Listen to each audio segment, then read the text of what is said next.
Good morning all, how are you?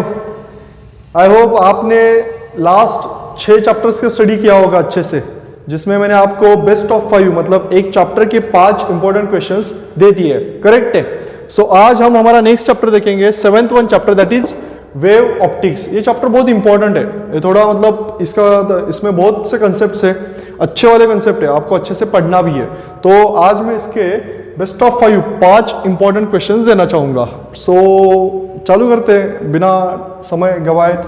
सो हमारा first question है, that is, मैं क्या करता हूँ, एक एक क्वेश्चन लिख के देता हूँ, आप वो हर एक क्वेश्चन अच्छे से लिख लीजिए, एक नोट कॉपी बना दिए, कॉपी में मतलब एक बना लीजिए, उसमें से एक चैप्टर, इसमें से ये इंपॉर्टेंट क्वेश्चंस, फिर आप उसके आंसर्स लिखिए, पढ़िए, अच्छे से प्रिपेयर करिए। Okay, so question number 1।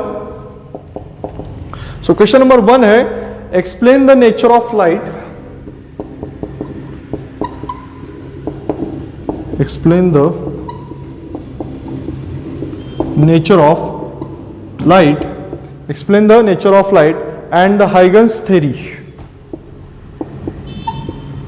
And the Huygens theory.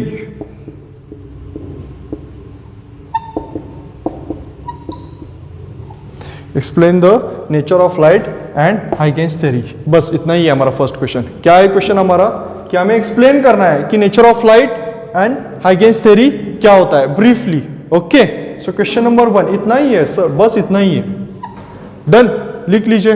अभी हम सेकेंड क्वेश्चन की तरफ बढ़ेंगे। क्वेश्चन नंबर फर्स्ट डन, लिख लिया। Explain the nature of light and Huygens theory. Now we are moving towards question number 2।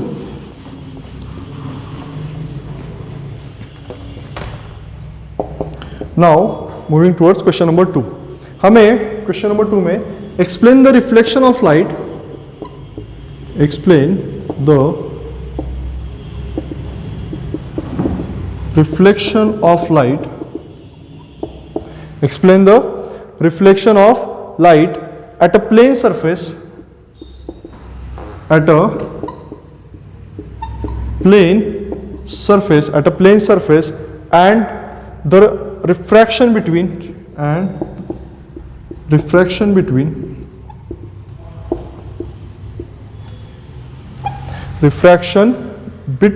refraction of light at a plane boundary, and a refraction of light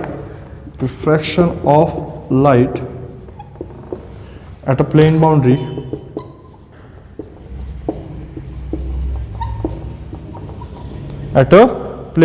boundary between the two media, between the two media with diagrams.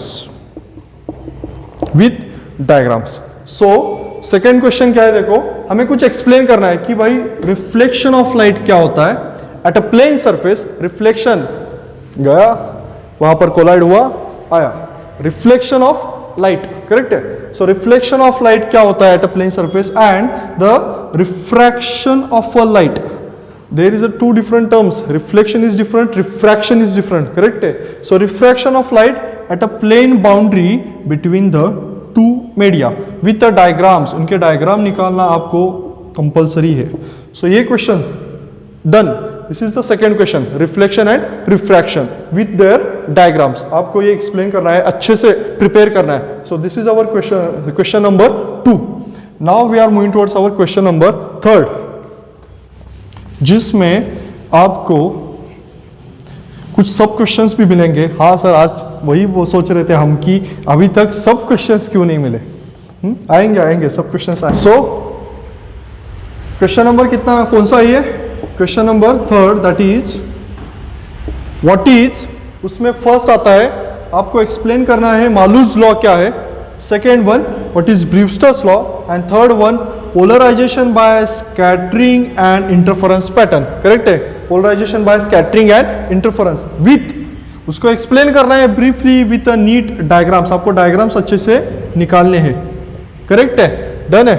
So question number 3 done हो गया। So लिख लीजिए, that is Malus law, Brewster's law, and third one polarisation by scattering and interference. Okay, so अभी हम देखेंगे हमारा 4th वाला question, जो क्वेश्चन नंबर 4 है वो वाला।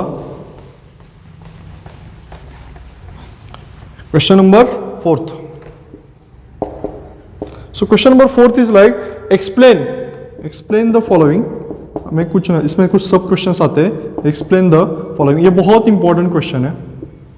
Yes, every question is important. ये उसमें बहुत इंपॉर्टेंट है. जैसे कि इसमें आता है Young's double slit experiment with a diagram. Young's double slit experiment with diagram. For your kind information बच्चों, मतलब ये जो क्वेश्चन है यंग्स डबल स्लिट एक्सपेरिमेंट, ये बहुत इंपॉर्टेंट क्वेश्चन है विथ उसका diagram. Not only for theory purpose, numericals भी इसे पे आते हैं. मतलब नीट में, जेई में और स्टेट बोर्ड में तो आता ही आता है. तो यंग्स डबल स्लिट एक्सपेरिमेंट अच्छे से प्रिपेयर कीजिए, उसके ऊपर के न्यूमेरिकल्स भी अच्छे से प्रिपेयर कीजिए. Okay, so first one that is Young's double slit experiment. Second one that is intensity distribution. Second one that is intensity distribution.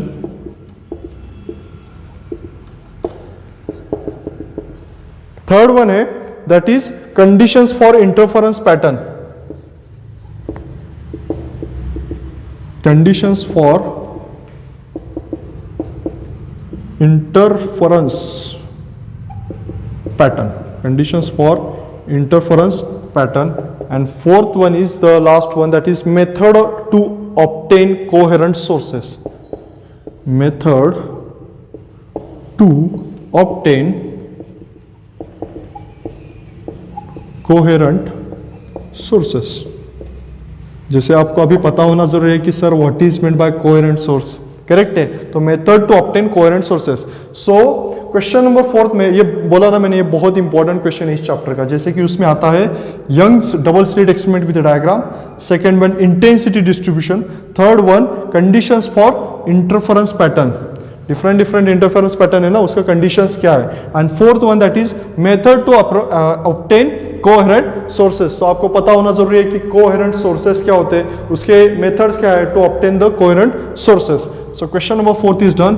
And now 5th and 5, हमारा 5th last question that is question number 5. So write down question number 5, जिसमें हमें क्या करना है, explain the following with their types. Explain करना है with their types. Explain the following. Explain the following with their types. With their types. Explain the following with their types. जिसमें A है optical path. Optical path आपको explain करना है. उसके बाद है that is diffraction of light.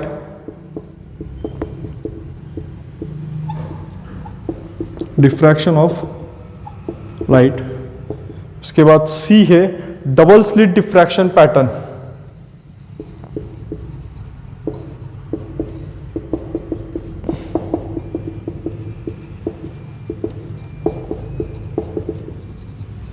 Double slit diffraction pattern. And D1 that is resolving power. बस resolving power. So guys this is our question number 5. उसमें क्या क्या है, आपको ऑप्टिकल पाथ पता होना जरूरी है, डिफ्रैक्शन ऑफ लाइट क्या होता है, double slit diffraction pattern, and now last one is resolving power. अगर ये 5 चीजें, अगर ये 4 क्वेश्चंस आप अच्छे से करते हो तो your 5th question is also done. और हमें पता है कि अगर आप ये 5 क्वेश्चंस अच्छे से प्रिपेयर कर लोगे तो गारंटी है कि हमारा रिजल्ट आएगा ही आएगा. मतलब अच्छा वाला रिजल्ट आएगा, जिसमें हमें अच्छे से कम समय में अच्छे से प्रिपेयर कर सकेंगे, कम समय में टारगेट ओरिएंटेड स्टडी कर सकेंगे. और अगर ये 5 क्वेश्चंस कर लेते हो तो वे ऑप्टिक्स तो डन है with a smile. Okay, so next chapter में हम देखेंगे that is electrostatic chapter which is 8th one number on, मतलब 8th नंबर का चैप्टर है. सो तब तक के लिए आप ये 7th नंबर का चैप्टर जो था वे ऑप्टिक्स, इसके अच्छे से क्वेश्चंस नोट डाउन कर लीजिए और अच्छे से प्रिपरेशन कर लिए. सो आई होप गाइज हम नेक्स्ट लेक्चर में मिलते हैं. तब तक के लिए बाय.